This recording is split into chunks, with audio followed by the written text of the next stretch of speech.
కింద ఆ ముచ్చట కూడా తీరింది అనమాట. ఈ వెంకటేష్ నాయుడు అని ఎవరినైతే పోలీసులు ఈ నోట్ల కట్టల వీడియోల్లో చూపిస్తున్నారు, అతని ఫోన్ నుంచే ఈ వీడియోలు మనం చాలా ముందుగానే చెప్పాం.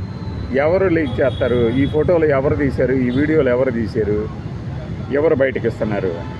వాసిరెడ్డి మహిత ఎవరు, వెంకటేష్ నాయుడు వైఫ్ పిటిషన్ వేశారు.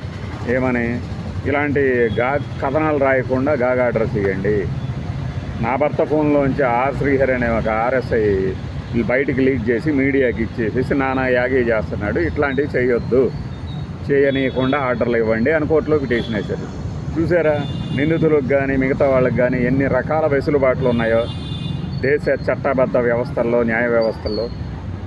జస్ట్ లైక్ దట్ మిమ్మల్ని నన్ను లాకపోయి లోపల పడేస్తే మనకు అసలు బెయిల్ ఎవరిని అడగాలి, ఎలా వేయాలి, ఎంత కట్టాలి ఫీజు ఇవే తెలియదు. వీళ్ళకి చూస్తే అంటే డబ్బు ఉంటేనే ఇవన్నీ తెలుస్తాయంటే మన సమయ పరిస్థితి ఏంటి, రేవంత్ రెడ్డి గారికి బెయిల్ ఎలా వస్తుంది అనేది క్లియర్గా ఏ జడ్జి దగ్గరికి ఏ పిటిషన్ వెళ్తే ఎలా వస్తుంది ఆయన ఎలా చెప్పగలిగాడు. వ్యవహారిక జ్ఞానం. ఇప్పుడు మనకున్న వ్యవహారిక జ్ఞానం, లీగల్ జ్ఞానంతో ముందు రోజుల్లోనే చెప్పేశాం. అసలు ఎలా ఇచ్చారు, ఈ వీడియోలు ఎవడు బయటకు ఇస్తున్నాడు, కావాలని ఇచ్చినవే కదా అని, లేకపోతే బయటపడ్డాయి అట, ఎలా బయటపడతాయి.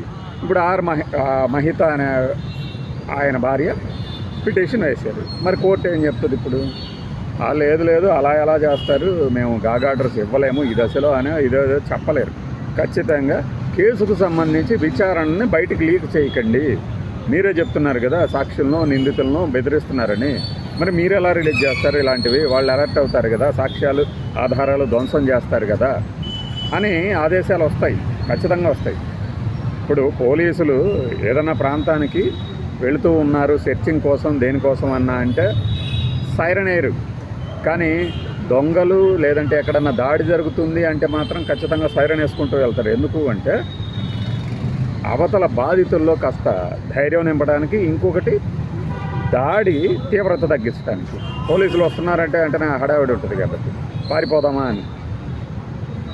ఈ రెండు కోణాల్లో చూడాలి మనం ఏదైనా కూడా. ఇప్పుడు ఈ విచారణను బయట పెట్టడం ద్వారా ఇదిగో ఇలా జరగబోతుంది అలా జరగబోతుంది అని చెప్పేసి ఇప్పుడు మనకి ఆ తాజ్ హోటల్లో ఉగ్రవాదులు చొరబడినప్పుడు ఎటు నుంచి ఎటు వెళ్తున్నారు, ఆపరేషన్లు ఎటు నుంచి ఎటు చేస్తున్నారు, కమాండోలు ఎటు దిగుతున్నారు, ఇవన్నీ మీడియా ట్రయల్ చేసింది. మీడియా ట్రయల్ చేయడం తర్వాత ఏం జరిగింది, వెంటనే ఈ ఉగ్రవాదులు దాన్ని బట్టి తాక్కుంటున్నారు, పారిపోతున్నారు, ఇంకా దాడులు చేస్తున్నారు. ఆ టైంలో ఈ హోటల్లో ఇటువైపు ఉన్నారు కమాండోలు, అన్నీ తెలుసుకున్నారు అని చెప్పేసి తెలియడం వల్ల మీడియాల మీద ఆ రోజు నిషేధం విధించారు, అలా చేయొద్దు అని. అలానే ఇప్పుడు కూడా మీరు ఈ వీడియోలు బయట పెట్టడం ద్వారా ఒత్తిడి ఎవరి మీద ఎందుకు పెంచాలనేది పక్కన పెడితే మీ రాజకీయాలు కోర్టులో చెల్లవు. విచారణకు సంబంధించిన అంశాలు ఎందుకు లీక్ చేస్తున్నారు, ఇది ఖచ్చితం కదా. ప్రజల్లో అవేర్నెస్ అంటే దీనికి అవేర్నెస్ ఏంటి, మద్యపాన నిషేధం గురించి అవేర్నెస్ ఉంటుంది కానీ మద్యం సొమ్ములతో బొక్కారన్న ఆరోపణల మీద అవేర్నెస్ ఉండదు కదా, పనిపాట ఏమి ఉండదా ప్రజలకి మీ మసాలా వార్తల కోసం. అందుకని ఆర్డర్స్ వచ్చే అవకాశం అయితే కనపడుతుంది.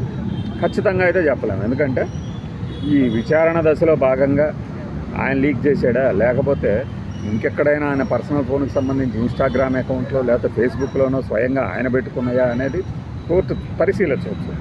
ఆ క్రమంలో అవి నిజంగానే ఓపెన్ ప్లాట్ఫామ్స్ మీదే ఉన్నాయనుకోండి, అప్పుడు కోర్టు ఏం జోక్యం చేసుకుంది.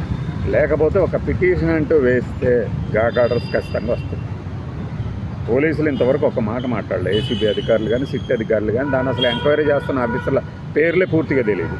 నిందితుల పేర్లు మాత్రం పెద్ద హీరోల్లాగా అన్ని పేపర్లు అన్ని ఛానల్స్ చెప్పేస్తూ ఉన్నారు. కానీ ఈ హీరోలతో ఏ హీరోయిన్లు తిరిగారు, ఈ చార్టర్ ఫ్లైట్ ఎవరిది, ఇలా రకరకాల సమాచారం.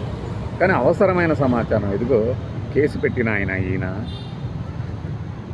ఈ విచారణ అధికారి ఈయన చేస్తున్నారు. ఈ విచారణ అధికారి చాలా సమర్థవంతమైన అధికారి, గతంలో ఈ కేసులు పరిశీలించారు. ఇవన్నీ ఎప్పుడు వేస్తారో తెలుసా, మళ్ళీ జగన్మోహన్ రెడ్డిని అరెస్ట్ చేయటము, సత్యం రామలింగరాజుని అరెస్ట్ చేయటము, ఇలా జరిగినప్పుడు వెంటనే తీసుకొచ్చేస్తారు. ఈ సిబిఐ ఆఫీసర్ స్వప్నం కొండవీటి సింహం కేక పుట్టిస్తాడు, ఏం లేదు ఈ దెబ్బతో వాళ్ళు బొక్కాయి లోపలికి వెళ్ళిపోవటమే అన్నారు. అంతేగాని చిన్న చితక కేసుల్ని ఎంక్వైరీ చేస్తున్న అధికారుల సమర్థత గురించి కూడా రాయొచ్చుగా, అప్పుడప్పుడు ఎలివేషన్ ఇవ్వచ్చుగా. ఎప్పుడు మనము వాళ్ళకి వాళ్ళేనా? అది చేయరు. అందుకే గాగ్ ఆర్డర్స్ నాకు తెలిసి 90% రావచ్చు. బై.